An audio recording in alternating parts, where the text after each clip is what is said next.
안녕하십니까. 속속들이 파보는 이진동의 속투뷰 시간입니다. 오늘은 정치 10단 그리고 정치 전망 족집게로 유명하신 박지원 더불어민주당 의원님 모셨습니다. 어서 오십시오. 네, 안녕하세요. 오랜만입니다. 네, 진짜 오랜만인 것 같아요. 네, 1년 만에 나왔다고 그러네요. 네, 제가 네. 그 언제 왔는지 봤더니 작년 총선 전에 3월 7일, 오늘은 네. 3월 6일이잖아요. 네. 3월 7일 오셨어요. 근데 요일은 그때도 3월 둘째 주, 이번에도 3월 둘째 주 목요일 똑같아요. 아, 그래요? 딱 정말 1년 만에 오셨습니다. 감사합니다. 앞으로 좀 더 자주 나와 주셨으면 좋겠고요. 불러주십시오. 지금 이제 대선을 앞두고 있잖아요. 네. 물론 파면 결정이 나야 조기 대선 열리겠지만. 하면 결정 나는 것은 기정사실로 네. 봐야죠. 그렇죠. 네. 이제 그런 긴박한 정치 계절이기도 하니까 한 달에 한 최소 2번 정도는 나와주시면 어떨까 싶은데. 그건 좀 무리입니까? 모르겠습니다만은 노력하겠습니다. 일주일에 한 번 나가시는 분도 계시잖아요. 하여튼, 재촉해 보겠습니다. 네. 네. 자, 오늘 이제 탄핵 얘기 나왔으니까 쉬운 질문부터 가보면 사실 원래는 내일 또 탄핵 심판이 있을 거다. 3월 7일 날 빠르면 네. 선고가 있을 거다. 이렇게 예상이 됐는데 좀 다음 주로 넘어가는 분위기예요. 글쎄요, 저는 처음부터 3월 11일 혹은 14일로 예상을 했는데 네. 엊그제 중앙일보에서 7일, 즉 내일 11일 이렇게 나와서 빠르면 네. 빠를수록 좋다. 네. 라고 했는데 일부 네. 주요 일간지 사회부장은 네. 그로부터 6개월 있으면 대통령 선거를 치르게 되니까 60일. 네, 60일. 네네. 참 60일. 그렇기 때문에 17일 혹은 네. 18일 날 선고를 할 거다. 그런 예측도 하니까 어떻게 됐든 네. 내주 안 그러면 그 다음 주 네. 초에는 이루어지겠죠. 네. 저는 14일로 보고 있습니다. 아, 14일로요? 네. 박근혜 전 대통령 때도 금요일 날. 금요일 날 했죠. 네. 예. 근데 이제 이런 그 다음 저게 예상이 되잖아요. 찬성이든 반대든 그렇죠. 난리 칠 거 아닙니까? 네. 그래서 주말 앞에 하는 게 헌재가 그런 것도 고려해서 하지 않나 저는 그렇게 생각하는데 그렇게 본다면 14일이 제일 네. 적당하지 않을까 이렇게 생각이 듭니다. 그 다음 어떻게 주로 됐든, 넘어가면 너무 어떻게 됐든 늦어버리니까. 신속하게 그렇죠. 좀 네. 국정을 안정시킬 책임이 네. 최상목 대행한테 있었는데 그게 이제 불가능하고 네. 결국은 헌재가 네. 하루라도 빨리 좋은 판결을 내려줬으면 좋겠다. 네. 헌재만 쳐다보고 있습니다. 자, 그래서 이제 쉬운 질문이에요. 아까 답을 하신 것 같은데 파면 된다 안 된다? 네. 무조건 된다. 오늘 아침 네. 뭐 신문을 보더라도 네. 보수 진보 할 것 없이 모든 칼럼 사설에 네. 기정사실화 되고 있더라고요. 네. 그래서 또 사실 그렇고 그런데 저는 찬성이건 반대건 승복하는 자세가 필요하다. 네. 네. 그리고 이제 60일 내내 대통령 선거를 하기 때문에 진짜 불난 집에 콩 구워 먹듯 빠른 속도로 스피디하게 네. 모든 정치 일정이 되는데 무엇보다도 우리 국민들이 통합을 네. 위해서도 승복의 자세가 더 큰 민주주의다. 네. 이렇게 생각합니다. 근데 이제 우리가 탄핵 2호잖아요. 되면 네. 1호 박근혜, 그렇죠. 2호 윤석열이잖아요. 근데 1호 때 탄핵 되고도 그 태극기 시위가 계속 어느 정도 이어졌단 말입니다. 그렇죠. 네. 그러니까 이번에도 그런 어떤 후유증이 더 심했으면 심했지 덜 하지는 않을 것 같아요. 지금 상태로 보면은 더 심한데 네. 어떻게 됐든 우리 국민들이 특히 언론들이 좀 방향을 잘 잡아줬으면 더 좋겠어요. 네. 아무리 한미 동맹이 중요하지만은 미국도 이 정치적 분열 갈등이 얼마나 심해요. 네. 트럼프 시정연설 국회에서 해가지고 미국 민주당과 공화당의 그 모습을 보면은 꼭 과거에 우리 국회를 보는 것 네. 같아요. 그런데 이번에 그 헌법재판소 판결이 나더라도 네. 승복하는 것이 더 큰 민주주의다. 네. 거듭 강조합니다. 네.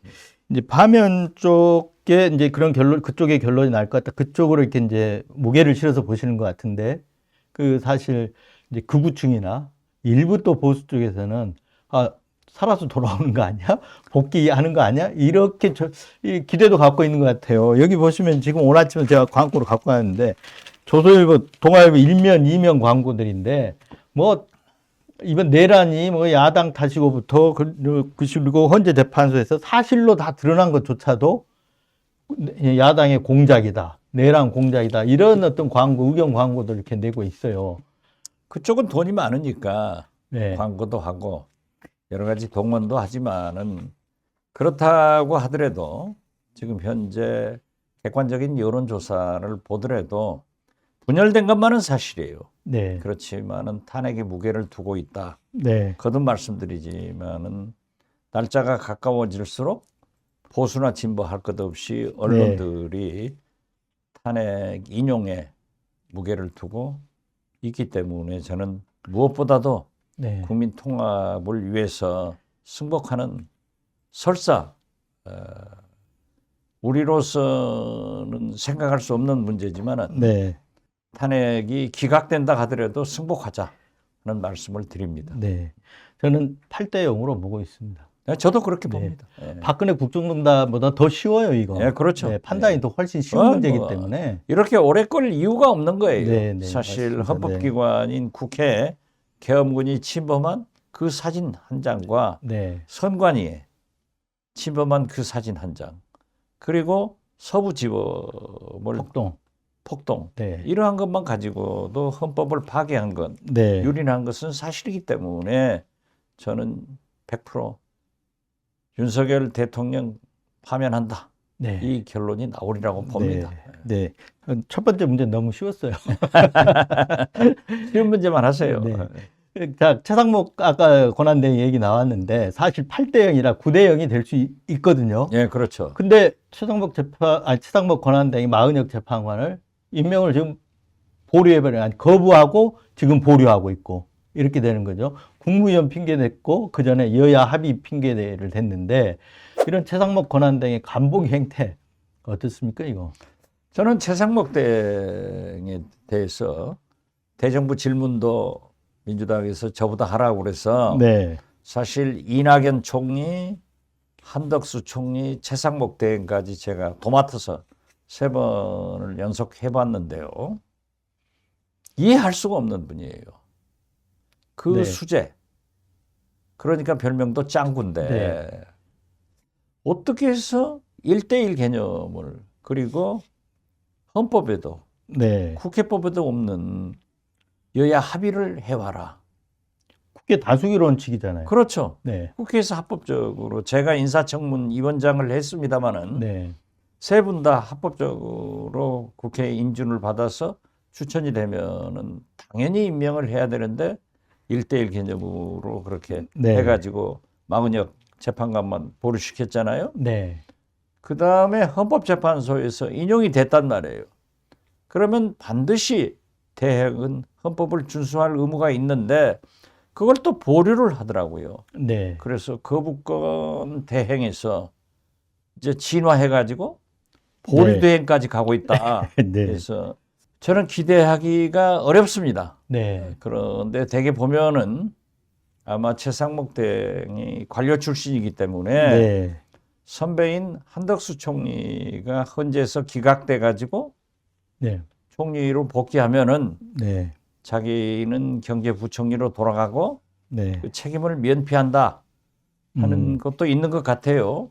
그렇지만은 제가 볼 때 역시 어떻게 됐든 대행이 책임지고 조기 대선을 치룰 권한을 가지고 있잖아요.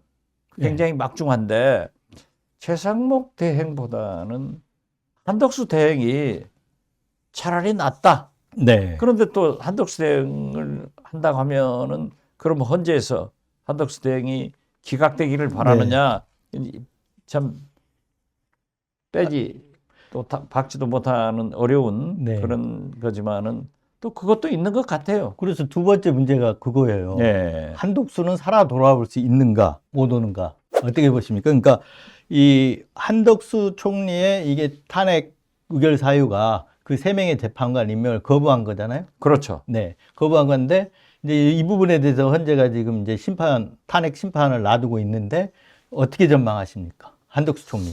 저는 바람직하지 않더라도 네. 최상목 대행보다는 그래도 네. 한덕수 대행이 더 바람직하다 네.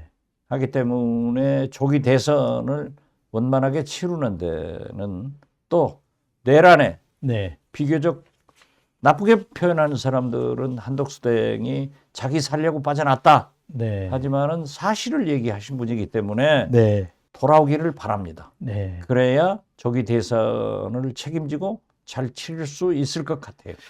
그렇게 얘기하신다 그러면 탄핵 자체를 하면 안 됐던 거 아닌가요? 아니 그거하고는 다르죠. 네. 예, 다른데 네. 이제 정치와 법은 조금 다른 게 네. 정치는 무엇이 바람직한가 네. 국익을 위해서 가는 거고 법은 또 법대로 원칙을 네. 지키는 건데 그러니까 참 아이러니컬하죠. 네. 한덕수 총리를 탄핵시켜 놓고 그래도 네. 최상목 대행보다는 대선을 치르는데 낫기 때문에 네. 차라리 돌아왔으면 네. 하는 그런 생각을 갖습니다. 네.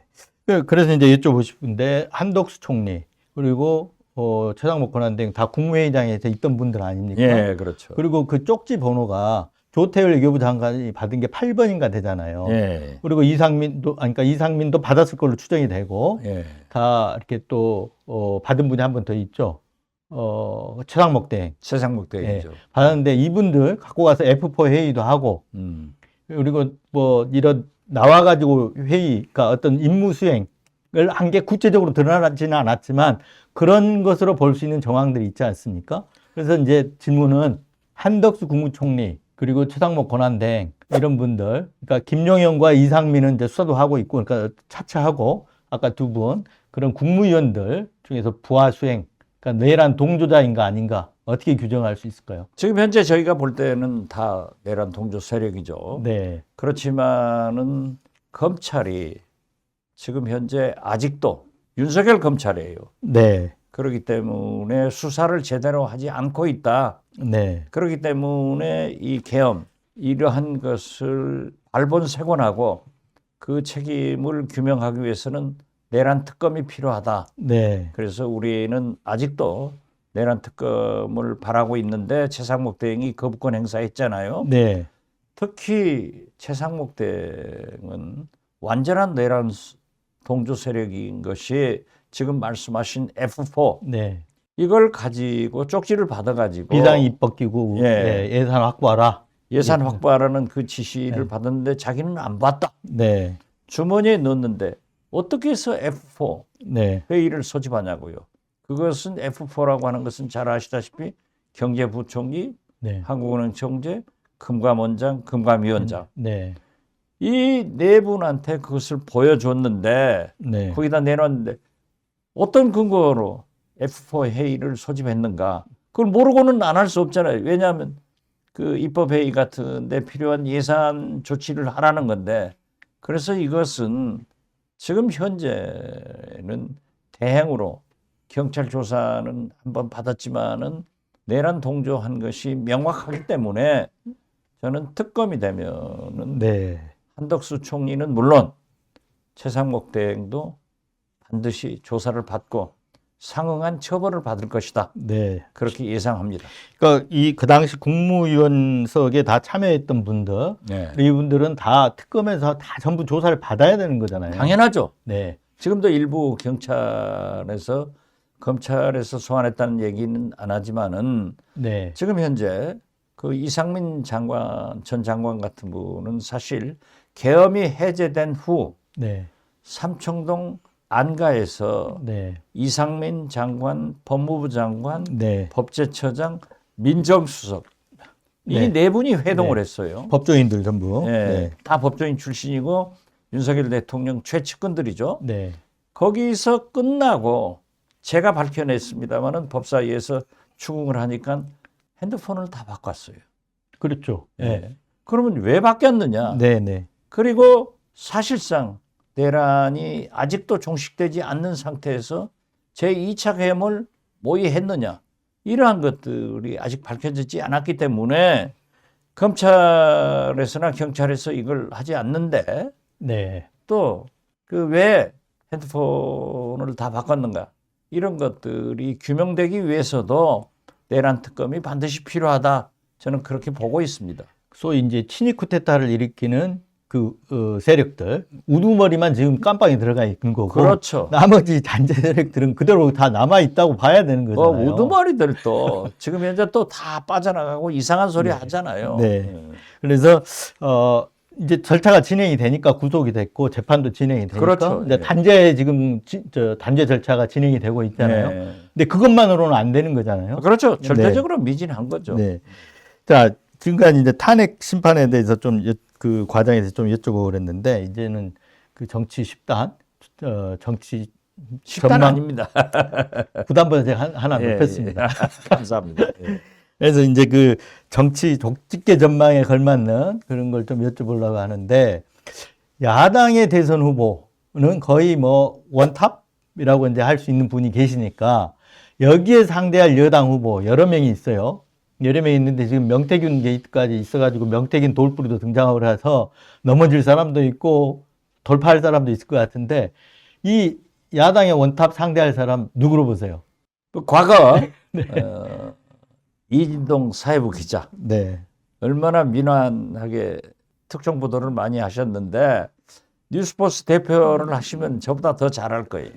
그런데 요즘 그 명태균 씨를 많이 취재하는 주진우 네. 라이브의 주진우 기자나 네. 뉴스타파 봉지욱 기자를 방송도 같이 하고 제가 좀 만나봤어요. 네. 만나봤더니 이미 보도가 됐습니다마는 명태균 씨가 주장하는 게 네. 자기 구치소 옆방 네. 1호로 들을 사람이 오세훈 시장이다. 그리고 지금 현재 국민의힘에서 거론되는 대권 후보들은 자기가 빗자락으로 싹 쓸어버린다.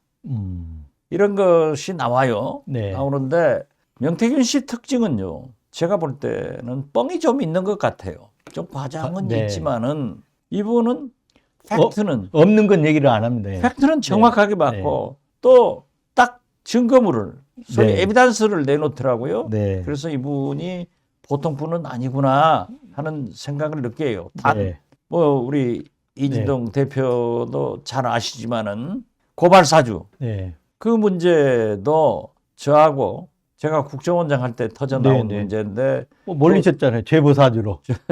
제보 사주 네.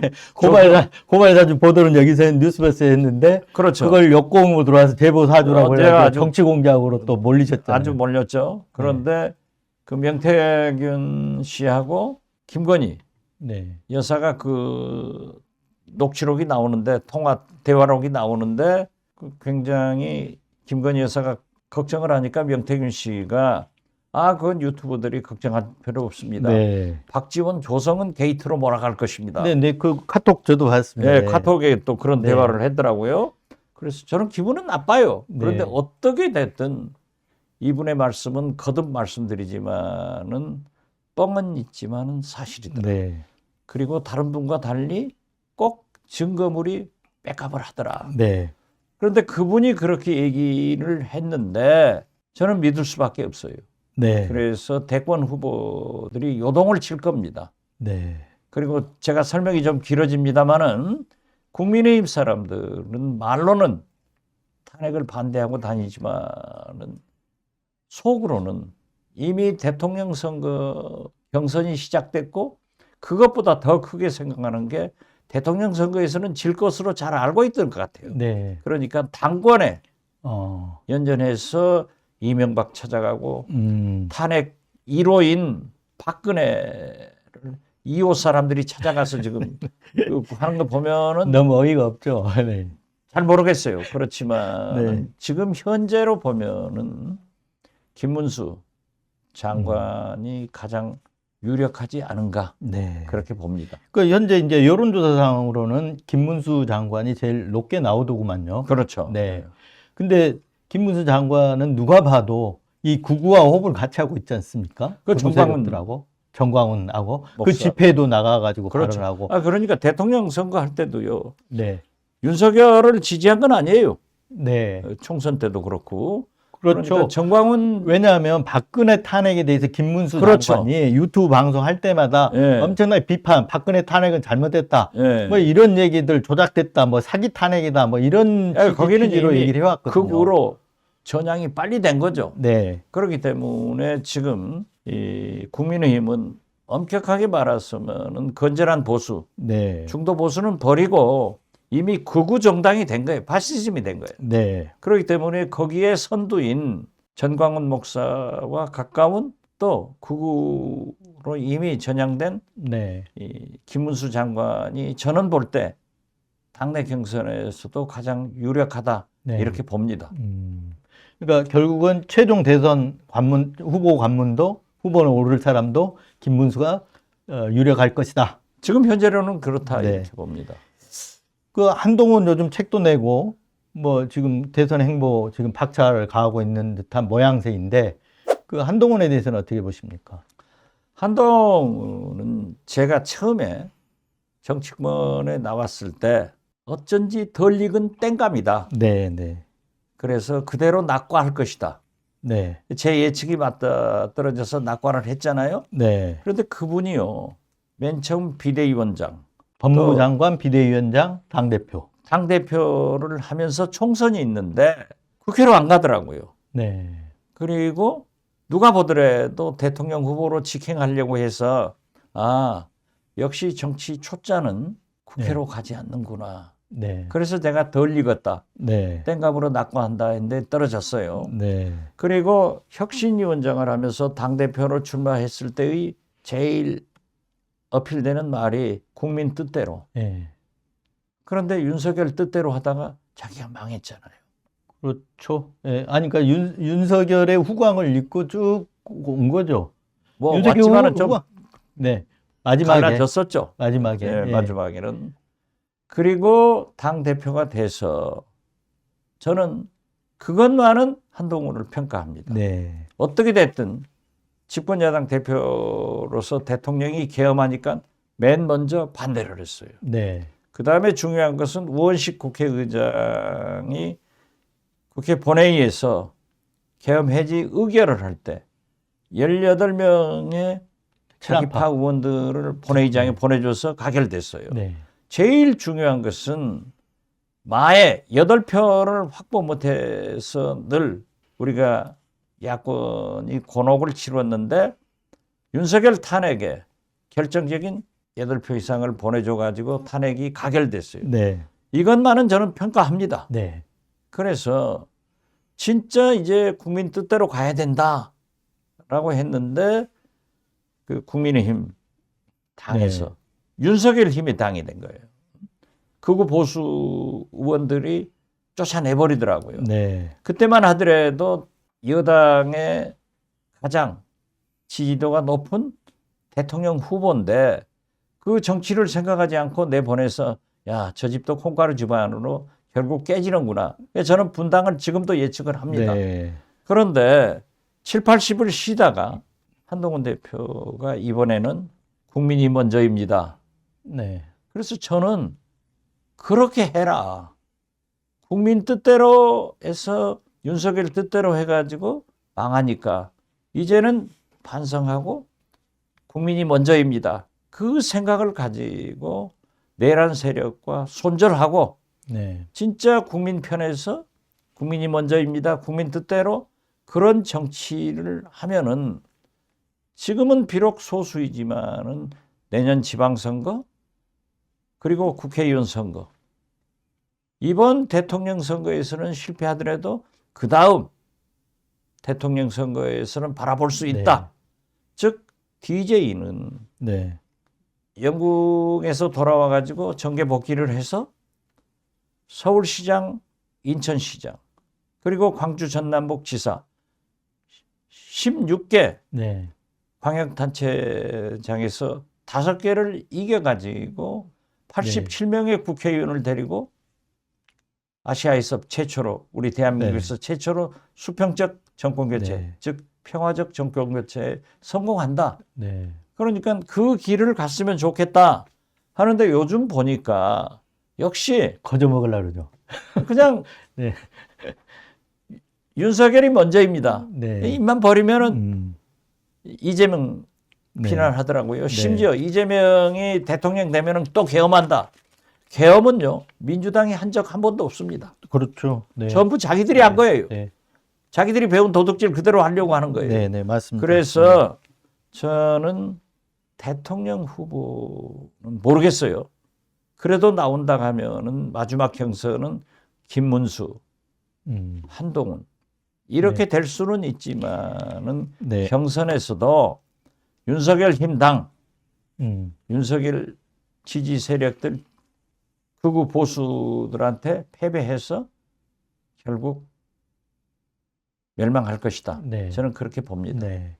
그 아까 이제 얘기하신 대로 계엄 해제 의결 때 친한파 애들이 들어가고 그리고 탄핵 찬성 의결할 때도 들어가고 이런 거 뭐 평가할 만하다고 할 수 있지만 걸어온 길 자체가 지금 한동훈이 탑을 쌓아온 것 자체가 윤석열이 다 후광이거든요. 아니 그러니까 이번 검사 책에도 시절도 그렇고 예. 검사 시절도 그렇고 이번 책에도 네.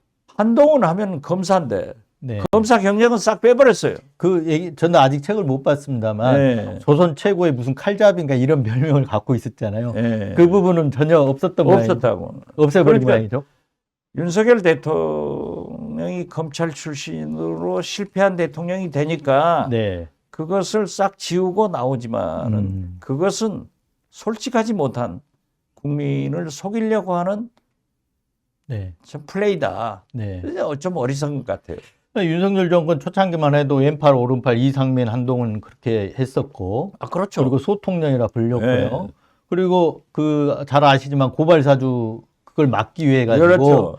손준성을 갖다 검사장 승진시키는 이 인사도 하고 네. 그리고 윤석열 징계됐는데 그거 당연히 국가 패소했으면 상고를 해야 되잖아요. 상고 안 해버리고 이런 것들을 보면 윤석열 정권에서 같이 청산돼야 할 어떤 대상 중에 한 명이거든요. 그러니까 고발 사주만 하더라도 1심 유죄를 지금 항소심에서 무죄돼 있잖아요. 네. 그러니까 언제든지 새로운 세상이 오면은 다시 한번 들여다볼 일이에요. 네, 네. 그러니까 한동훈은 여러 가지로 자유스럽지 못하다. 그렇게 평가합니다. 그렇죠. 이제 아까 그런 어떤 청산 과정에서 내란 특검, 김건희 특검, 명태균 특검 이런 네. 걸 하다가 보면 네. 한동훈의 어떤 죄상도 어떤 책임질 일도 나올 가능성이 있다. 이렇게 봐야 되는 거죠. 그러니까 주진우 라이브에 주진우 기자가 방송하고 네. 끝나고 나서 그 방송 때도 그 얘기를 하더라고요. 네. 이 명태균 씨와 한동훈의 커넥션 문제가 있다. 아, 그렇습니까? 예. 그 뭐 거기 이제 명태균 전문가니까. 글쎄요. 네. 그래서 그게 뭐냐라고 네. 했더니 다음에 공개한다. 그래서 그 재밌는 게 이제 한동훈도 그런 문제가 있다. 그런데 직접 김건희와 대화한 거냐 했더니 정확하게 얘기하지는 않지만은 네. 자유스럽지 못하다. 네. 이런 얘기를 하면서 잘 아시겠지만은 저는 건진 법사가 그렇게 우위에 있는지 몰랐거든요. 아, 그러셨어요? 예. 천하의 정보통이신데 아니 그러더라도 네. 지금 현재는 우리가 천공 스승으로 알았잖아요. 아닙니다. 건진이 훨씬 강력합니다. 예, 그 전에는 건진 네, 법사였는데 네. 천공으로 넘어갔구나 했는데 그 주진우 기자는 그러더라고요. 그 역술인의 권력 서열이 건진 법사, 명태균 씨, 천공 네. 스승이라고. 저는 이제 명태균이 어느 위치에 있는지는 뭐 최근에 이제 이렇게 예. 알게 된 거지만 건진은 확실히 원탑이었습니다. 아, 처음부터. 그렇습니까? 예. 네. 건진의 그런데 별로 나타나지 않았잖아요. 그때 그 네. 이권 개입 기업인들 돈 예. 뜯어냈고 이권 개입 브로커짓 하다가 대통령실에 한번 걸렸잖아요. 예, 예. 그 이후로 지금 이제 좀 물밑으로 자맹을 한 것으로 이렇게 볼 수 예, 있죠. 예. 근데 이 뒷부분 한번 여쭤보려고 그랬는데 그래서 최근에 지금 엊그제 검찰이 카카오 어젠가 그제 압수수색을 했어요. 예. 건진의 카카오톡을 까기 위해서 예. 검찰도 다 아는 거기 때문에 지금 이제 하는 거죠. 예. 그동안에는 이제 덮어두고 있었던 거고 사실은 청와대 그 건진이 기업인들 돈 슈킹하고 할 때 그때 수사를 그렇게 했어야 되는데 지금까지 다 덮어두고 있었잖아요. 건진도 중앙지검이 아니고 지금 남부지검에서 하고 있습니다. 남부지검에서 하는데 네. 다른 사건 하다가 거기에서 나왔다. 네. 이렇게 어쨌든 보던데. 예. 거기서 나왔어도 이제 지금 수사는 예. 제대로 하는 거죠. 예. 지금 하겠다는 의지의 표현인 거예요. 예. 카카오에 가가지고 그 본사 서버를 압수되겠다는 거는 제대로 하겠다는 거잖아요. 네. 네. 그래서 한번 좀 지켜볼 필요가 있겠다 이런 네. 생각이 듭니다. 자, 그러면 그 다음에 이제 그 계속 한동훈 얘기 나왔으니까 그 다음으로 넘어가 보면 아까 얘기했던 그 후보 주자 중에 오세훈 열심히 지금 대선 행보하고 있지 않습니까? 경제 행보하고 예, 있는데 그렇죠. 예. 홍준표 그리고 대구시장도 대선 행보하고 있고 이 두 사람은 근데 명태균 돌불이 지금 왔다가 비틀거리고 있단 말입니다. 제스럽지 어떻습니까? 못할 것 같아요. 특히 오세훈 시장은 아무리 변명을 해도 네, 명태균 씨와 만난 그러한 증거도 사진도 나오지만은 네, 김한정 네, 자기 스폰서 소위 처음에는 오세훈 시장의 팬이기 때문에 네, 자기가 대납했다 하는데 이러한 분들의 압수수색이 이미 들어갔다고요. 네, 그러니까 검찰에서는 분석을 할 거고 어떤 거라도 내놓겠죠. 단 지금 현재 홍준표 시장은 그 아들 친구가 문제가 있었는데 끝냈다라고 네, 했는데 아들도 계속 그 카톡 네, 이런 것들이 나오고 있더라고요. 그렇지만은 홍준표 시장이 직접 그 민환한 검사 네, 출신이기 때문에 나는 네. 관계 없을 거다 했는데 요즘 보니까는 상당히 진하게 네, 진행돼서 주시하고 있습니다. 네. 참 곤혹스럽기는 할 것 같습니다, 지금. 네, 그렇죠. 네. 이제 아까 얘기 이제 김문수 장관이 유력하다 이런 얘기를 하셨는데 그리고 이제 국민의힘 당이 국으로 가고 있다. 일치화되고 있다. 이 그렇죠. 얘기도 하셨는데 최근에 지난번 토요일 집회에 국민의힘 소속 서천호 의원 나와가지고 뭐 헌재 선관위 공수처를 쳐부수자 때려부수자 이런 얘기를 해요. 나경원 의원은 좌파 강정기라는 이런 표현도 쓰고요. 이런 헌법 파괴적인 그냥 용어만 구사하는 게 아니고 이 사실상 선동행위잖아요. 내란 선동행위잖아요. 이거 어떻게 봐야 됩니까? 그 서천호 의원은 국정원 출신이잖아요. 국정원 네. 출신이고 저랑 같이 안 네네. 있었고 경찰 출신이 맞습니다. 네. 국정원 차장한 것으로 알고 있습니다. 그런 분들이 뭐 헌법재판소를 쳐부시자라고 네. 얘기한 것은 막 그 극우 집회에 가서 분위기 따라서 할 수도 있는데 네. 뭐 초재선 의원들이 흥분할 수도 있는데 저는 나경원 의원은 이해가 안 돼요. 네.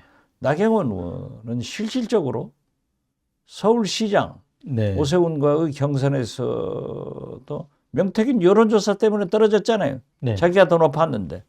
그리고 당대표 경선에서도 초재선 의원들이 연판장 돌려서 낙마를 했고 또 마지막 순간에는 개헌론 네. 윤석열 대통령이 지금 말하는 개헌론 얘기했다가 폭탄 맞아가지고 안 되는데 나는 이렇게 피해만 본 나경원 의원이 왜 저렇게 극우로 네. 가서 저렇게 앞장서 있는가. 달마가 동쪽으로 간 이유는 알겠는데 네. 왜 나경원이 나경원이 극우로 박근혜한테 갔는가. 박근혜한테. 네. 그래서 아까도 얘기했지만은 권성동, 권영세, 나경원, 윤상현 이 사람들은 네. 이미 네. 대권 후보는 포기한 것 같아요. 그렇지만은 대권 후보는 나가도 네. 못 이재명한테 이기니까. 진다. 네, 네. 이것을 아니까 당권 후보를 되기 위해서 소위 그러니까 지금 당권 경쟁을 하고 있다는 예, 얘기죠. 거기에서 그 극우 네. 보수 세력을 잡으려고 네. 저렇게 박근혜 네. 1호한테 가고 또 2호 네. 윤석열 추종하고 전광훈 목사 이런 분들하고 네. 같이 움직이는 것 아닌가 그렇게 네. 봅니다. 어쨌든 간에 그러면 이제 아까 말씀하신 대로라면 여당의 어떤 대선 경선에서는 그 명태균 게이트, 명태균 사건이 상당히 영향을 줄 거잖아요. 그렇죠. 만약에 검찰 수사에 밝혀지지 않더라도 네. 일단은 검찰도 이제 살아야 되니까. 네. 만약 검찰이 그 전문 아니에요? 네, 네. 만약 수사를 미진하면은 특검으로 가니까 네. 명태균 특검으로 가니까 저는 최소한도 검찰이 기본적 조사를 해서 소환은 할 거예요. 네. 그러면 정치인이라는 게 검찰 청사 앞에서 기념사진 찍으면 국민들은 다 믿어버리거든요. 네. 그렇기 때문에 대통령 후보가 되기는 썩 어려울 것이다. 네. 그 고개를 못 넘을 것이다. 네. 그렇기 때문에 비교적 그러한 흠집이 없는 네. 김문수가 될 것이다. 네. 저는 그렇게 보는 거죠. 네. 근데 그래서 이제 여쭤보려고 하는 거는 그래서 아까 그 헌법재판소 뭐 파탄 네. 내자 뭐 네. 이렇게 하는 것은 헌법을 무시하는 행위이기 때문에 네. 그건 규탄에 맞지 않는다. 네. 그래서 이제 여쭤보려고 하는 그러면 명태균 특검법이 지금 국회 통과했잖아요. 네. 그럼 이제 최상목 앞에 갔단 말이에요. 최상목 대행 앞에. 최상목 대행 거부권 행사할까요, 안 할까요? 거부권 행사하려고 지금 만지작거리는 건 그러겠죠. 아니에요. 이것도 또 여야 합의 예. 핑계 되겠죠. 그런데 네. 이 명태균 특검은 만약 거부권 행사를 해서 재개의가 오면은 네.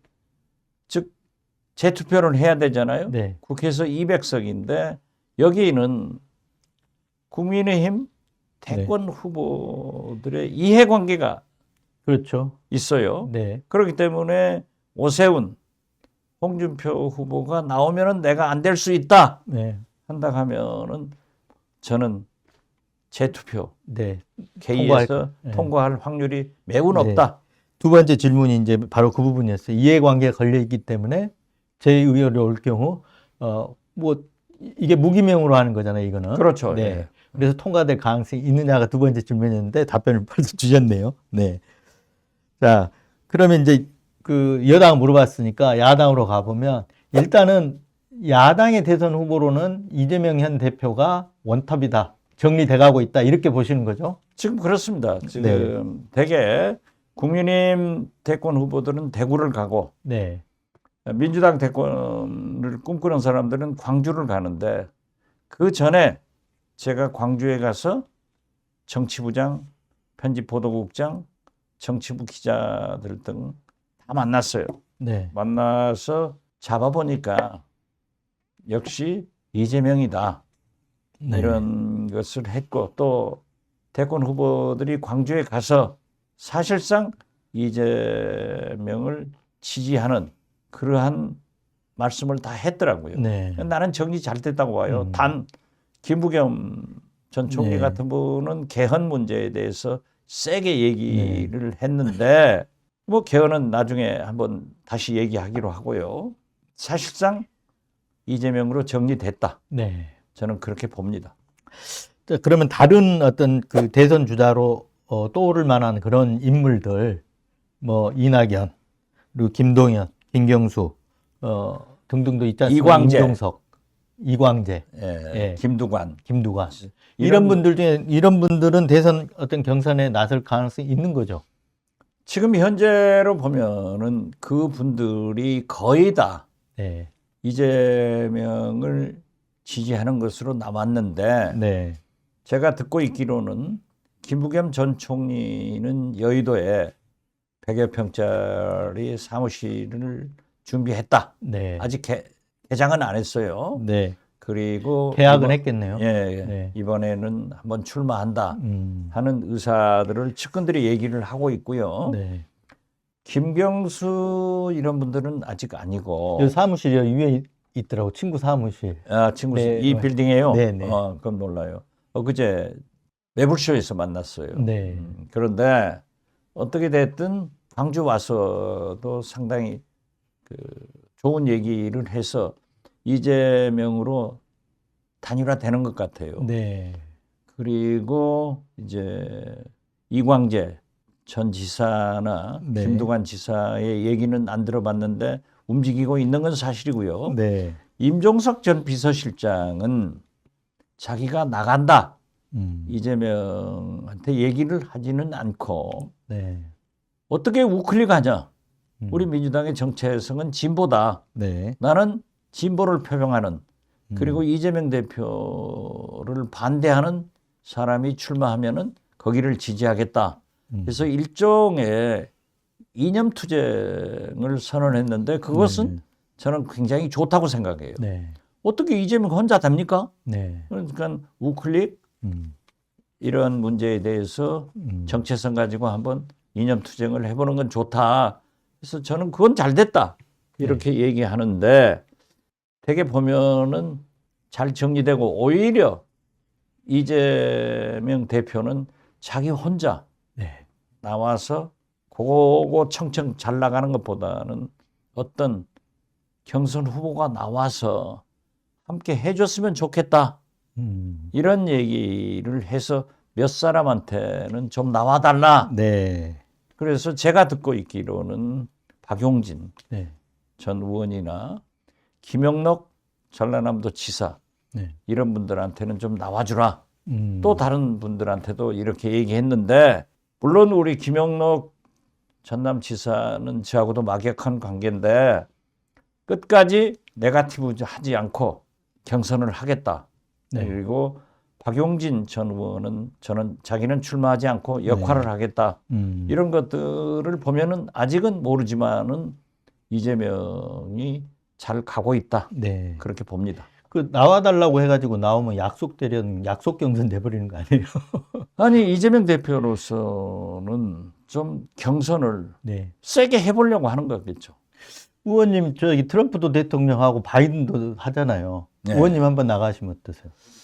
저한테 나오란 그래요? 말 안 하네요. 아니 의원님 생각은 어떠세요? 이제 이게 어떻게 보면 꿈이 있었으면 마지막 기회일 수도 있는데. 글쎄 저의 목표는 네. 내란 종식시키고 네. 민주당으로의 정권 교체를 하는 것이 제가 할 일이다. 네. 그리고 저도 한번 대통령 되면은 제가 잘할 것 같아요. 네. 그런 생각도 가져봤지만은 지지세가 약하네요. 더 두고 봐야죠. 선을 안 해서 지금 아니, 없는 거 글쎄요. 아닐까요? 그런 것 같아요. 네.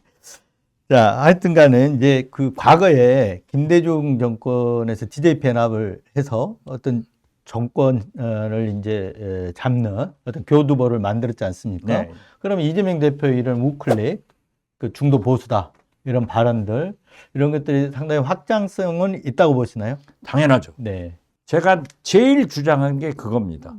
자, 보십시오. 네. 처칠 영국 수상이 세계적인 반공주의자 아니에요?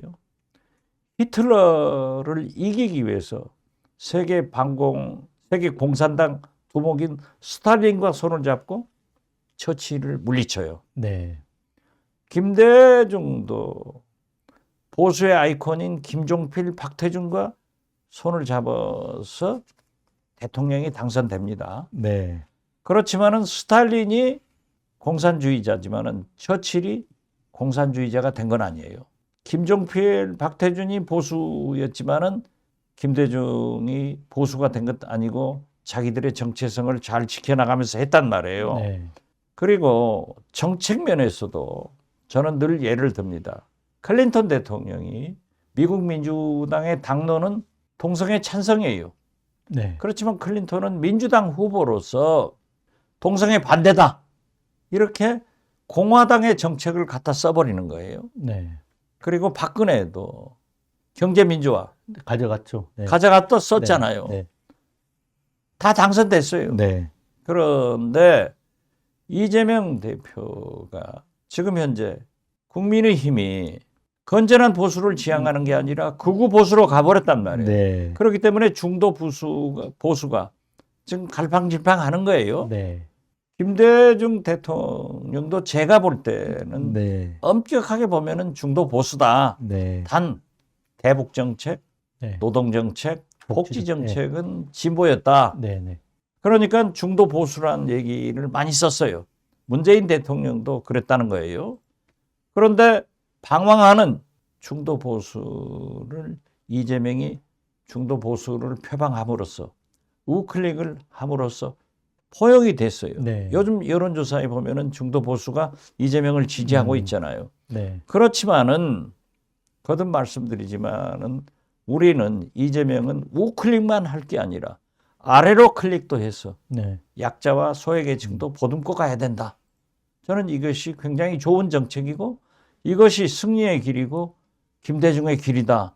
찬성하네요. 네. 그러나 아까도 잠깐 말했지만은 당내 진보 세력인 전대협 세력인 이인영, 네. 임종석 이런 분들은 민주당이 진보지 무슨 우클릭이냐 네. 하는 클레임을 걸고 있잖아요. 음. 이것은 저는 참 잘됐다. 네. 이렇게 노선 투쟁, 이념 투쟁을 당에서 해보는 것도 중도 보수도 이재명을 이해하게 되고 본래의 진보 세력도 네. 우리를 이해하게 되고 저는 잘됐다 하고 네. 또 우리나라 정치 발전을 위해서 분열과 갈등이 치유돼야 되잖아요. 통합이 돼야 되잖아요. 그렇기 때문에 우리 민주당의 이재명 대표는 약간 우클릭 하는 게 좋고 만약 국민의힘 대통령 후보가 김문수 장관이 되건 네. 한동훈이 되건 이 사람들도 약간 좌클릭해서 중도에서 네.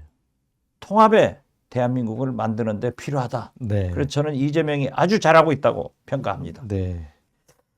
자, 아까 이제 통합 얘기도 하고 그러셨는데, 그 민주당 내부에서는 아까 이제 이 비명계로 불리는 사람들, 이렇게 또 이재명 대표가 껴안는 모습도 보여야 하는 거 아니에요? 그래서 지금 이제 박용진 의원도 만나고 이렇게 돌아가시면 만나잖아요.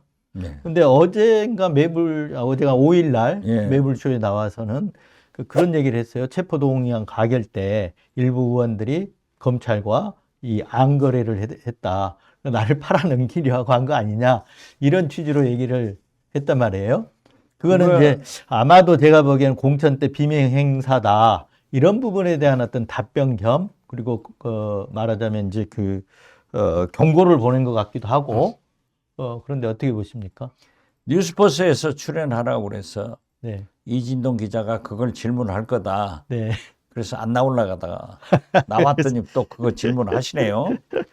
제가 볼 때는 어떤 의도에서 이재명 대표가 그 말씀을 했는지 모르지만은 지금 비명계도 이재명으로 통합돼가는 통합의 행보를 소통을 하고 있는 이재명 대표가 왜 그 말씀을 했는가?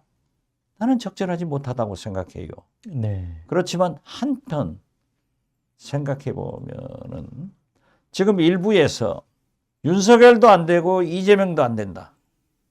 네. 두 분을 다 퇴진시켜야 된다. 이런 얘기가 나오고 있어요. 그거는 저쪽 보수 쪽에서 일부에서 나오는 얘기. 아니 글쎄요. 네. 그런데 우리 당내 일부에서도 그런 사람들이 있는 것으로 알고 있어요. 아, 그렇습니까? 자, 이재명이 계엄했습니까? 아, 제가 이제 드리고 싶은 얘기. 이재명이 내란 일으킨 것도 아닌데 왜 글쎄요. 그런 얘기가 이재명이 계엄했습니까? 네, 내란을 네. 했습니까? 경제를 파탄냈습니까? 어? 음, 아무 죄 없는데 죄진 윤석열은 퇴진시켜야 되지만은 이재명 퇴진은 국민만이 결정할 수 있는 거예요. 그렇죠. 네. 대통령 후보로 나와서 당신은 안 되겠다 하고 국민이 투표를 안 하면은 자동적으로 퇴진되는 거예요. 그런데 그러한 것이 있고 당 내부에서도 있습니까? 아니 저는 이제 일부 뭐 조선일보에서 그 논리로 양상훈 주필인가가 그분이 쓴 칼럼을 봤는데 어떻게 됐든 네. 그런 소리가 있는 것도 부인할 수 없는 사실 아니에요? 네. 그러고 지금 현재 검찰이 심상치가 않아요. 계속 윤석열 검찰, 네. 한동훈 검찰이에요. 음, 그런데 제발 오동잎 떨어지면 가을이 온 것을 알아야 되는데 네. 윤석열이 퇴진, 탄핵돼서 우리 국민과 격리시켜야 돼요. 감옥에 가 있어야 된단 말이에요. 네. 그런데 검찰이 또 이러한 이재명을 탄압하는 그런 세력들과 준동하지 않을까 네. 이런 것을 염려해서 검찰 개혁의 의지를 네. 밝힌 게 아닌가 저는 그렇게 생각합니다. 아, 네. 이 부분 뭐 뒷부분에 가서 검찰 개혁 부분 한번 좀 여쭤보겠습니다만은 유시민 작가가 얼마 전에 아까 그 매불쇼 나와가지고 그 비명계 후보들에 대해서 좀 가치도친 평가를 한 부분이 있어요. 혹시 들으셨거나 뭐 방송에 자주 나오시니까 아실 거라고 보는데 네, 저도 봤습니다. 네. 네. 그거에 대해서는 그 평가에 대해서는 동의하시나요? 뭐 김동연 지사에 대해서는 뭐 배움 망덕하다고까지 얘기를 하고 그랬었는데. 유시민 작가는 과거에 정치를 했지만은 작가라는 정치인 안 한다. 네. 작가로 돌아갔기 때문에 네. 비교적 작가의 시각으로 네. 그런 자유분방한 평가를 할 수 있다고 봐요. 네. 그렇기 때문에 거기에 일이 일비할 필요 없다. 네. 그것은 유시민 작가, 즉 작가의 시선으로 바라본 얘기를 했으니까 참고하면 돼요. 유시민 작가가 그러니까 평가받는 사람들이 일희일비할 필요 없다 이 말씀이십니까? 저는 그렇게 생각해요. 네, 알겠습니다. 저한테도 네. 유시민 작가가 극찬을 했더라고요. 아, 극찬하세요. 예, 뭐 박지원을 네. 롤모델로 삼아야겠다. 네. DJ한테 배운 그대로 한다라고 하는데 네. 그런다고 해서 제가 그냥 날뛰지 않아요. 네. 아, 그 작가 눈에 내가 그렇게 보였다고 하면은 더 신중하게 잘해야겠다. 이런 생각을 하기 때문에 네. 저는 유시민 작가의 평가를 존중하고 네. 또 거기에 대상이 됐다 하더라도 자기 스스로 작가의 시각과 작가의 말씀을 참조해서 잘하면 된다 이렇게 생각합니다. 네. 아까 이제 말씀하실 때 다른 이제 경선 후보 나올 만한 분들 다 조금 언급을 하셨는데 이낙연 총리에 대해서는 말씀을 안 하실 것 같은데 이낙연 총리는 어떻게 보십니까? 등판하실 것 같은데. 등판 못할 거예요. 그러니까 여건상 지지세가 없다 이 네. 말씀이시죠? 그렇죠. 네. 저는 처음부터 이낙연 대표와 함께 가야 된다. 네. 이 논리를 폈어요. 그랬다가 우리 민주당 지지층으로부터 강성 지지층으로부터 어떻게 이낙연까지 같이 가자는 말이냐 네. 하는 비난도 받았어요. 네. 그렇지만은 결국 제가 생각할 때 우리 민주당이 집권하기 위해서는 이재명 대표의 승리를 위해서는 그래도 윤석열보다 우리하고 더 가까운 사람은 함께 가자. 네. 이런 생각을 가졌는데 이낙연 대표가 대표적으로 윤석열, 이재명은 동시 퇴출시켜야 된다. 네. 그분은 그럴 말할 자격이 없어요. 그래서 제가 정신 나간 소리 하지 마라. 네. 나는 통합을 바랬는데 역시 당신이 그런 말씀하는 거 보니까는 구조조정 대상이다.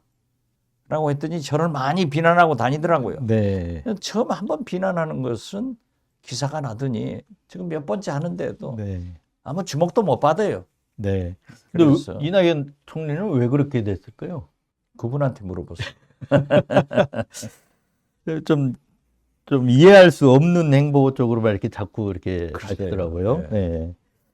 자, 그럼 이제 다음 이제 어차피 대선을 염두에 두고 지금 질문을 드리는 거니까 뭐 이제 파면 결정이 났다고 생각하고 그 전제 위에서 드리는 겁니다. 파면 결정 납니다. 네. 그런데 이제 그 선거 프레임에 대해서 좀 여쭤보려고. 선거하면 구도가 제일 중요하잖아요. 예. 네. 그러면 이번 대선은 어떤 구도로 펼쳐질 것인지 그 부분에 지금의 모든 것들을 담아서 얘기를 한번 해볼 필요가 있다 싶어서 질문 드리는데 우선 내란 종식을 해야 되겠다 이런 프레임이 하나 있을 수 있고요. 경제 민생 그리고 개헌 그리고 마지막으로 이제 그 이재명 2심 결과 갖고 이런 것들이 하나의 프레임들을 형성할 수 있을 거로 보여지거든요. 제가 이제 하나씩 여쭤보려고 하는데 한꺼번에 뭉뚱그려서 얘기를 하는 게 시간을 좀 절약할 것 같아요. 어떻습니까? 내란 세력의 잔재를 정리하자, 청소하자, 종식하자 이런 부분들은 이제 탄핵이 됐지만 여전히 그 진행 상태이기 때문에 그런 프레임도 있을 수 있는데 그 프레임의 반대쪽에서는 아까 언급하셨던 무조건 이재명 안 돼 이런 그 논리 없는 이런 식의 어떤 프레임, 맞프레임이 제기될 수도 있을 것 같아요. 어떻게 보십니까? 그런 무조건 이재명 안 된다는 소수 네. 정치판에서 극우 세력들이 그렇죠. 주장할 거예요. 네네. 그렇지만 이번 네. 대선의 역사적 시대 정신은 내란 세력을 종식시키자. 네. 그러니까 내란 지지 세력과 반대 세력의 대결이라고 봐요. 네. 그렇기 때문에 저는 민주주의를 옹호하는 그러한 세력들이 승리할 것이다. 네. 지금 우리가 항상 미국도 의식을 해야 되는데 미국은 과거 김대중 대통령에 대해서 사상, 이념, 이 과격 이런 것에 대해서 의심을 많이 했습니다. 그리고 그로 인해서 DJ가 많은 국내에서 피해도 받고 실패도 네. 했는데 김대중 대통령이 당선한 그 선거 때 제가 모시고 워싱턴을 가서 네. 밤 11시에 미국 CIA 아시아 총국장하고 통역하고 저하고 넷이서 3시간 반을 얘기를 한 적이 있습니다. 그때 보면은 엄격하게 보면은 김대중의 사상 검증이죠. 네. 그 CIA 아시아 총국장이 그렇게 3시간 반 동안을 얘기하고 결론은 뭐냐? DJ 빨갱이 아니다. 쉽게 말해서 네. 이념상 다 의심할 것 없다. 이것을 국무성을 통해서 한국에 들어온 거예요. 네. 그래서 당선되는데 이번에도 보면은 미국이 과연 이재명을 어떻게 바라볼까? 네. 이게 굉장히 의심스럽고 실질적으로 잘못 알려진 게 딱 DJ 이녀 모습이 미국에서 보일 거다 했는데 제가 보니까 미국 언론도 보도가 트럼프 대통령과 같은 보수로 윤석열 세력들이 잡으려고 하는데 네. 손절해버리더라고요. 그러면서 실용적인 이재명과 함께 간다 네. 해서 지금 상당히 그런 면에서 일체 나오지 않는 것도 저는 다행이라고 봐요. 네. 그렇기 때문에 즉 우리 선거 때 나오는 사상 논쟁 이런 것은 이슈가 되지 않을 것이다.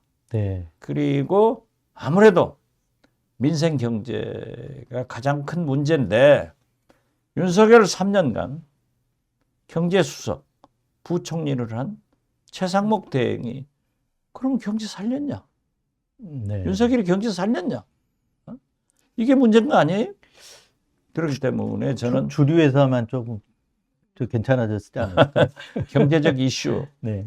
이런 문제가 있고 아무래도 트럼프 대통령이 북미 관계 개선을 위해서 북한 핵 문제를 위해서 대화를 하게 될 거예요. 네. 그렇다고 하면은 특히 조셉 윤 네. 지금 주한 미국 네. 대리대사가 그 미국 북한 전문가예요. 네. 그렇기 때문에 그런 의미에서도 여기로 왔지 않는가 이렇게 보는데 그 관계 개선하는데 어떻게 할 것인가 하는 것도 이슈가 될 것 같아요. 네. 그래서 저는 여러 가지로 볼 때 이번 선거 프레임은 내란 지지 세력과 네. 내란 반대 종식 세력 내란 동조 세력 간의 싸움이 되는 거죠. 그렇죠. 네. 근데 대결이 되고 민생 경제 네. 남북 관계 외교 네. 이런 것이 이슈가 네. 될 것이다. 단 지금까지 늘 얘기해오던 색깔로는 불식됐다. 네. 이렇게 봅니다.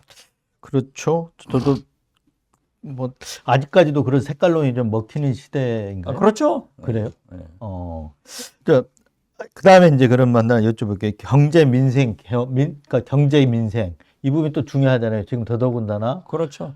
서민 경제들이 굉장히 파탄 상태. 지금 뭐 살 수가 없는 거. 아우성이고. 우리 경제가 네. 지금 경제 성장이 지난 1년간 1, 2, 3, 4분기에 0.1%, 0.2%밖에 성장 안 했어요. 네, 그렇죠. 중국은 내년도에도 5% 성장시킨다는 거 아니에요? 네. 우리가 지금 윤석열 0.12%예요. 정부에서 다 말아먹은 거예요. 그렇죠. 예, 2.0% 금년에 네. 성장한다고 했다가 1.6%로 내리잖아요. 네. 내년에도 IMF에서 1.8% 네. 그 이하로밖에 안 본다고요. 네. 그렇기 때문에 민생 경제는 말할 수 없어요. 네. 농어촌 네. 다 죽습니다. DJ 때는 DJ야말로 그 IMF 시기였지 않습니까? 그렇죠. 그래서 IMF에서 굉장히 그 대한민국 경제를 회복시키고 살려낼 수 있는 사람이라는 그런 어떤 이미지가 있었단 말이에요. 그렇죠. 그렇기 때문에 네. 작년 또 노벨 경제학상에 빛나는 MIT 에스모글로 교수가 네. 뭐라고 했어요? 한국 경제를 어떻게 해야 살리느냐. 네. 그랬더니 그분이 한국 자주 오신 분이에요. 한국은 정치적 갈등을 해소해야 네. 경제가 살 수 있다. 그러니까 가장 중요한 것은 이 혼란을 빨리 종식시켜줘야 돼. 네. 그 책임은 저는 최상목 대행이 헌법재판관 3명을 임명했으면 좋았는데 거기서부터 삐뚤어지기 시작했는데 이제라도 네. 헌법재판소가 하루라도 빨리 네. 윤석열 정권을 종식시켜야 혼란이 끝나고 민생 경제를 살릴 수 있다. 저는 그렇게 말씀드립니다. 불확실성이 제거되는 그렇죠. 거죠. 네. 네. 네. 자, 우선 이제 그다음에 또 하나 문제, 개헌 지금 논의 뭐 개헌 1,000만 명 서명을 받는다고 헌정이가 중심이 돼가지고 그러고 있어요. 원로들이라고 그래서 서울대에서 지금 개헌 논의도 한번 하고 그랬잖아요. 근데 원로 축에 들어가실 텐데 거기는 안 가셨나요? 저는 뭐 현역 정치이니까 네. 갈 자격도 없지만 민주당에서 이하경 부의장이 그 참여하셨더라고요. 글쎄요 어떤 자격으로 갔는지 모르지만은 네. 주호영 부의장하고 네. 이하경 부의장이 갔으니까 이하경 부의장이 그렇게 민주당의 당론을 무시한 그러한 언행은 안 하실 아주 점잖은 분이에요. 네. 네. 지금 이제 1시간이 넘었는데 네. 이제 그만합시다. 빨리 하겠습니다. 이거 하고 개헌론은요. 네. 간단히만 하십시오. 개헌론은 네. 저도 개헌론자입니다. 네. 그리고 DJ가 네. DJP 연합할 때 조건이 네. JP하고 조건이 첫째 내각제 개헌, 두 번째 박정희 기념관 네. 이걸 다 했는데 개헌은 안 됐어요. 네. 그렇지만은 저도 줄기차게 퇴임 후에도 김대중 대통령을 설득했는데 마지막 네. 자서전에 역시 개헌해야 된다라고 해서 내가 김대중 대통령한테 정치적으로 이긴 건 딱 그거 하나 이겼습니다. 네. 12월 3일 이전의 대한민국과 12월 3일 이후의 대한민국은 구분돼야 돼요. 네. 제가 MB 때 국민의힘 전신 그 당 이름은 모르겠습니다. 네. 안상수 대표하고 신라호텔에서 임기 1년 단축, 네. 4년 중임, 프랑스식 이원 집정제로 개헌하자. 네. 했더니 안상수 대표가 개헌론자입니다. 네. 틀림없이 받아오겠다. 네. MB한테 그렇게 받아오겠다 해서 MB가 장사꾼이라 계산기 때려보고 안 할 거야. 그랬더니 진짜 안 하더라고요. 제가 윤석열 대통령이 어려워졌잖아요. 정진석 비서실장하고 저하고 네. 가깝잖아요. 만나서 똑같은 임기 1년 단축, 4년 중임제, 프랑스식 이원 집정계 개헌을 하자. 네. 그러면은 윤석열 대통령이 560 군사정권의 이 국악을 확 벗어던지고 7공화국 미래의 문을 활짝 여는 성공한 대통령으로 기록될 수 있다. 네. 이렇게 했더니 정진석 실장이 형님 누가 임기 1년 단축하고 개헌해요.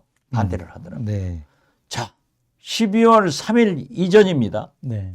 그때 만약에 개헌론이 왔었으면 됐을 거예요. 그럴 수 있죠. 네. 네. 네. 개헌도 안 했을 거고. 네. 자, 12월 3일은 이미 개헌을 했어요. 탄핵을 눈앞에 두고 있어요. 그리고 탄핵이 인용되면 그날부터 60일 이내에 대통령 선거를 해야 돼요. 진짜 번개불에 콩고 먹는 네, 예. 그런 정국이 될 건데 언제 개헌하죠? 물리적으로 시간이 없어요. 네.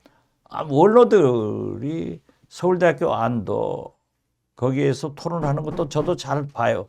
그렇지만은 그걸 보면은 어떤 경우에도 개헌안이 통일된 안이 없어요. 네, 네. 그렇기 때문에 저는 개헌은 좋다. 그렇지만 이번에 개헌안을 통과시켜서 그 헌법으로 대통령 선거를 하기로는 물리적으로 불가능하다. 네, 네. 그리고 맞습니다. 이것을 윤석열이 주장하고 수구 세력들이 주장하는데 이것은 윤석열의 임기를 연장하려고 하는 그렇죠. 탄핵을 모면하려고 하는 꼼수에 불과하다. 네, 네. 그렇기 네. 때문에 개헌은 찬성한다. 네. 그러면은 다음 대통령 후보들이 공약을 해라. 네. 그리고 그 공약은 과거 윤석열, 이재명 대결 때도 공약 1호가 개헌이었습니다. 네. 그런 방법이 있지 지금은 불가능하다. 네. 원로들이 아무리 얘기를 하더라도 물리적으로 불가능한 것을 어떻게 하란 말이냐. 네. 그래서 그렇게 이제 말씀드립니다. 여쭤보고 싶은 게 그거 부분이었거든요. 그러니까 제왕적 대통령제 청산에 대해서는 지금 다들 공감한단 말이에요. 당연하죠. 네. 하는데 개헌을 그러면 어떻게 담보할 것입니까? 그렇죠. 지금 60일 안에는 지금 할 수가 없어요. 없어요. 물리적으로 힘들어요. 블랙홀이다 보니까 다른 어떤 선거 전국에 어떻게 개헌 논의를 합니까? 그냥 그대로 가는데 그 약속을 어떻게 담보를 할 거냐. 문재인 대통령 때도 사실은 박근혜 탄핵 때 개헌하겠다고 얘기를 했었는데 결국 임기 내에 안 됐잖아요. 네. 그러나 우리 국민 민도가 정치적 성숙도가 네. 진짜 AI처럼 빨리 급속도로 변하고 있는데 지금은 정치인들이 대국민 약속하면은 거짓말 못해요. 네. 특히 젊은 세대들이 성장하고 있으니까 네. 저는 개헌은 찬성하지만은 대통령 후보들이 약속하고 그 임기 내에 네. 개헌을 실천한다. 실천하면은 최상이고 네. 지금 현재로는 어떠한 개헌도 물리적으로 즉 쉽게 말해서 시간적 여유가 없기 때문에 불가능하다 이렇게 말씀드립니다. 근데 그 헌정의 분들이나 이분들은 지금 하자는 건가요? 그분들도 그렇죠. 개헌을 하자는 아니 지금 선- 하자는 선거 전에. 얘기를 하고 네. 또 우리 김동연 경기도지사 같은 분들도 개헌에 찬성을 하지만은 네. 차기 대통령이 그렇게 했으면 좋겠다 네. 하는 절충안을 내고 있더라고요. 네. 시간이 없으니까 나머지 다 패스하고 마지막으로 여쭤볼 게 있는데 김건희하고 윤석열 그동안에 누가 부의원 부의제로 이걸 차차하고 일단 김건희 남았어요. 구속 찬성하십니까? 어떻습니까? 당연히 구속해야죠. 네. 제가 뭐라고 했어요? 네. 맨 먼저 네. 제가 김건희 대통령, 윤석열 영부남, 네. 권력서열 1위 김건희, 네. 2위 윤석열, V5, V제로, 네. 김건희, V1, 윤석열 했는데 그게 딱 드러났잖아요. 근데 여쭤본 거는 김건희 그리고 특검법이 김건희의 죄상이 지금 드러나고 있죠. 드러나고 있죠. 네. 이복현 네. 금감원자 이번에 네. 100억 네. 거기도 나오잖아요. 네. 네. 사만 아니죠? 삼부토건? 삼부토건. 네. 자 거기도 있지만은 도이치모터스뱅크 네. 주가 조작 다 나와요. 네. 그리고 명태균 이러한 것들이 있는데 어떻게 김건희가 감옥 안 가고 살 수 없죠. 그래서 이걸 어떻게 처리해야 됩니까? 지금 검찰에도 맡겨야 됩니까? 아니면 특검을 계속 상설 저- 특검 얘기가 나오고 있지 않습니까? 저는 특검으로 가야 특검으로. 네. 아까 얘기했지만 이제 검찰이 바빠졌는데 검찰은 이것들을 지금 청소를 해야 자기들이 살 길이 열린다고 볼 수 있지 않겠습니까? 그렇게 해야 살죠. 네. 그 전에 검찰 개혁도 네. 미룰 수 없는 과제다. 네. 문재인 대통령이 국정원, 검찰, 경찰 3대 권력기관을 개혁한다고 했는데 저는 제가 국정원에 가서 김대중 대통령의 유언을 집행한다는 생각으로 완전히 개혁을 했어요. 네. 그렇기 때문에 이번에 개혁된 국정원 법에 의거해서 국정원이 국내 정보 수집 분석도 안 하지만은 정치 개입 안 했기 때문에 네. 홍장원 1차장이 대통령 방첩사령관의 전화를 받고도 거절을 해가지고 네. 비상계엄이 그래도 이 정도에서 끝난 거예요. 네. 이것은 국정원 개혁의 결과고 홍장원 1차장이 진짜 국정원 법에 충실한 국정원맨이었다. 네. 저는 이렇게 말씀드리면서 해야죠. 네. 김건희가 그 계엄 전날 조태용 원장한테 문자를 줬잖아요. 그 나도 살다가 보면 아니 영부인이 왜 국정원장한테 문자를 아니, 줍니까? 뭐 둘이 사귀는 사이도 아닌데 바뀐 전화번호 알려줬다. 이건 말이 안 되는 글쎄요. 변명이고요. 아니 저도 왜 그렇게 보십니까? 이호 여사를 사실상 5년간 모셨잖아요. 네, 제가 2년간 문재인 대통령이 국정원장을 하면서 네, 아니 어떻게 영부인이 국정원장한테 왜 문자를 해요? 계엄 전날입니다. 계엄 전날 네, 그 내용은 모르겠어요. 그렇지만 그러한 것들이 특검을 해야 네, 완전히 네, 밝혀지고 또 그러한 것이 억울하면 억울한 대로 밝혀져야 국정원이 나라를 위해서 존재한다. 네, 그리고 다시는 이런 권력 남용, 쿠데타 그러한 내란이 일어나지 않는다. 그렇게 봐요. 네. 그 김건희 씨가 조선일보 폐간에 목숨을 걸었다.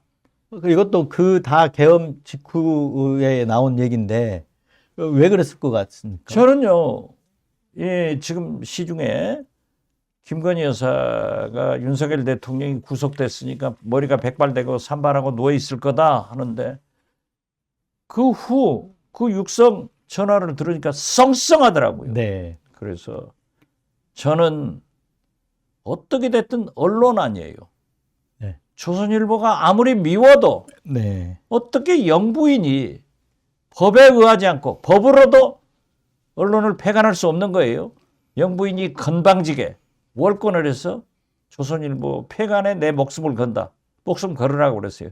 그런 민주주의 사고를 가지고 있고 그런 언론관을 가지고 있으니까 계엄을 할 수밖에 없고 그 몰락의 길을 가고 있다. 저는 그렇게 봅니다. 네. 근데 무슨 사정이 곡절이 있었을까요? 글쎄요. 나는 그 네. 곡절은 그런 것들을 계엄으로 네, 하려고 했으니까 네, 특검으로 네. 밝혀내자 이거죠. 네. 알겠습니다. 하여튼 뭐 여러 가지 좀 있는데 네. 시간이 없다고 지금 하시니까 1시간 반 됐어요. 좀 늦게 시작했으니까요. 네, 알겠습니다. 네. 그 전에 한번 하나 여쭤보고 싶은 게, 그 전에 1년 전에 오셔가지고 했던 네. 얘기 중에, 최근에 문재인 대통령이 윤석열 임명에 대해서 사과를 한번 했었어요. 예. 그 윤석열 왜 임명했냐? 그래서 그때 민정수석실에 반대를 했는데, 양정철 추천이 있었다 그랬어요. 근데 그때 양정철이 윤석열 추천해주면서 자기 거는 없는 걸로 하기로 거래를 담합을 했다 했는데, 그 담합, 그건 아닌 것 같아요. 그건 아닌 것 제가 같아요. 양정철 요즘은 네. 안 만나고 있는데 그걸 시중에서 그런 말이 있어서 제가 양정철한테 많은 도움을 받았습니다. 네. 제가 국정원장을 간 것도 저를 계속 총리로 추천한 것도 네. 양정철이에요. 어. 그래서 나중에 얘기를 들어보니까 그런 얘기가 들리더라고요. 그래서 너무나 가깝고 하기 때문에 제가 물어봤어요. 양정철한테. 야, 양비. 네. 네가 윤석열을 총장으로 추천했고 네 문제는 다 털고 네가 나갔다 하더라. 네. 형님, 추천한 건 맞습니다. 그렇지만 그런 것은 없습니다. 네. 그래서 저는 믿어요. 네. 근데 이제 뭐 하여튼 그 뒤로 청와대도 안 들어가고 공직 같은 걸 안 했잖아요. 양정철이요. 네. 예. 뭐 곡절이 있습니까? 뭐 비리가 있었나요? 비리가 없어요.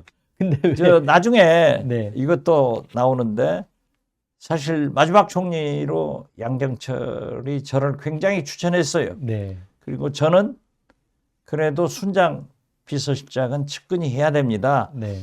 박지원이 김대중 비서실장을 해서 마지막까지 모시듯 네. 양정철을 해봅시다 네. 했는데 김정숙 여사가 반대해가지고 안 된 것으로 알고 있습니다. 양정철이 추천해서 안 된 거 아닙니까? 김정숙 여사가 양정철을 상당히 이렇게 견제를 많이 했다는 초기에. 글쎄 그러더라고요. 나중에 보니까 네. 양정철 비서관이 김정숙 여사한테 영부인한테 네. 그런 말을 할 수 있는 게 문재인 정부예요. 네. 윤석열 정부는 그런 말을 못하니까 이렇게 네. 몰락을 하는 건데 그 김정숙 여사가 조금 언론에 노출이 되니까 양정철 비서가 그러더라. 양비가 네. 양비서관이 여사님 나대지 마세요. 네. 그랬다고 혼났다고. 네. 그래서 싸웠다고. 그런 얘기를 하더라고요. 그런 얘기를 할 수 있어야 네. 민주정부고 비서예요. 그러니까 제가 늘 이제- 얘기지만은 예. 대통령과 영부인의 입을 두 손으로 막고 차 앞에 들어놓는 그런 결기가 있어야 대통령, 영부인이 윤석열, 김건희 꼴 안 되는 거예요. 네. 우리는 그렇게 했어요. 그것도 아니 지금 김정숙 여사가 들으면 기분 나쁠지 몰라도 그래도 양정철 같이 나대지 마라. 어떻게 네. 그런 얘기를 할 수 있겠어요? 했어요. 근데 왜 총리는 안 가셨어요? 이게 다 이제 거의 다 문화부 장관도 하시고 비서실장도 하시고 다 하셨는데 그것은 내가 모르죠. 제가 모르죠. 아, 이게 뜻이 아니고 그 안에서 추천은 됐는데 안 아니 됐다는 그랬다고 거죠. 그러더라고요. 추천은- 저는 그러니까 대통령한테 얘기 들어본 것은 없고 양비가 아니 그러더라고요. 네, 아무튼. 네, 알겠습니다. 자, 하여튼 긴 시간 고생하셨습니다. 좀 시간이 초과됐는데 하여튼 고생하셨습니다. 이거 출연료를 더블로 줘야겠습니다. 네, 알겠습니다. 감사합니다. 네, 기사로 듬뿍 드리겠습니다. 예. 네, 감사합니다. 앞으로 뉴스버스 과거의 이진동 네. 그 사회부 기자로 얼마나 벌벌 떨겠습니까? 그 요즘은 취재력을 발휘해서 뉴스버스가 알겠습니다. 네, 정의로운 사회를 만드는데 꼭 크게 기여해 주시기 바랍니다. 감사합니다. 요즘은 주진우, 봉지욱 기자가 맹활약을 하고 맹활약 하죠. 네, 그리고 어제 스펙스를 모처럼 제가 요즘 잘 안 나가요. 네. 너무 방송이 많아서 아. 오늘 또 4개 하는 거예요.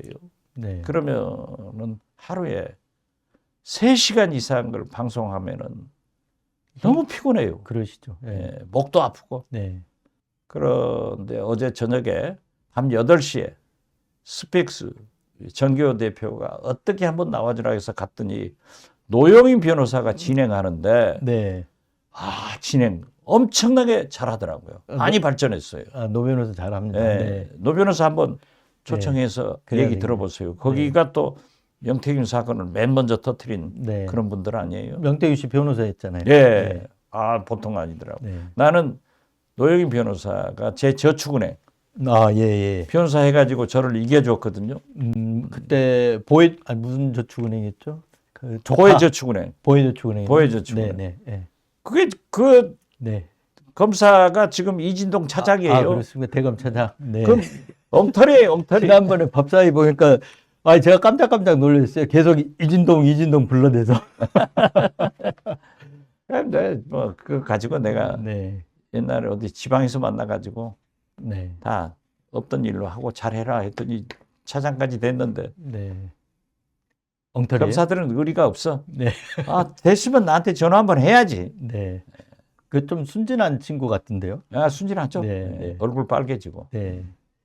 하여튼 고생하셨습니다. 나와주셔서 감사합니다. 예, 감사합니다. 1년 만에 나오셨는데 다음에는 이제 한 달에 2번씩 하여튼 재촉 좀 하겠습니다. 예, 알겠습니다. 네, 고맙습니다. 네.